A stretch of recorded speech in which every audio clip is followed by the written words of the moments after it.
بسم اللہ الرحمن الرحیم۔ السلام علیکم ناظرین، عربی کا ایک مقولہ ہے کہ ماں پوری امت کی بنیاد رکھتی ہے۔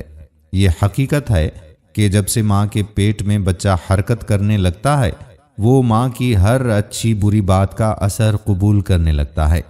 جب تک وہ خود سمجھدار نہ ہو جائے، ماں کا اثر زیادہ قبول کرتا ہے، بلکہ عورت کی پاکیزگی کا اثر اس کے شوہر کی زندگی پر، اس کی عبادت پر، اس کے دین پر بھی پڑتا ہے۔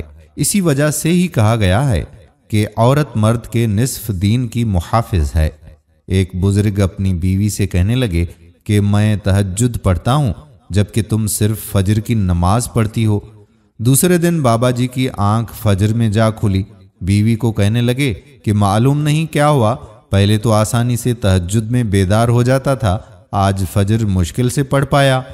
بیگم صاحبہ کہنے لگی کہ پہلے میں روز آٹا گوندھنا اور کھانا بنانا باوضو کیا کرتی تھی، مگر کل جان بوجھ کر نہیں کیا، بس اسی کی وجہ سے آپ کی آنکھ نہیں کھلی، کیونکہ آپ کی تہجد میں میرے باوضو کھانا بنانے کا عمل دخل زیادہ تھا۔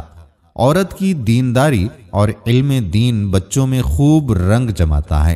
ماں دیندار ہو تو بچہ باکمال بنتا ہے۔ امام شافعی کی پرورش ماں نے کی، امام احمد کی پرورش ماں نے کی، امام بخاری کی پرورش ماں نے کی۔ غفرہ بنت عبید وہ خوش نصیب صحابیہ ہیں جن کے 7 بیٹوں نے اسلام کی پہلی جنگ میں شرکت کی۔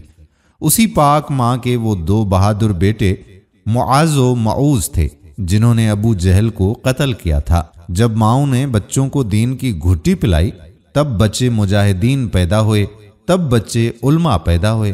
اب ماؤں نے دنیا پلا دی تو بچے اداکار اور فنکار اور گلوکار پیدا ہونے لگے۔ آج کل بچوں کو دین پڑھانے سے اہم بچیوں کو دین پڑھانا ہے۔ امید کرتے ہیں کہ آپ بھی میری بات سے متفق ضرور ہوں گے اور اپنے دوستوں کے ساتھ اس ویڈیو کو شیئر بھی کریں گے۔ آنے والی ویڈیو تک اپنے میزبان قادر بخش کلہوڑوں کو اجازت دیجیے۔ اللہ حافظ۔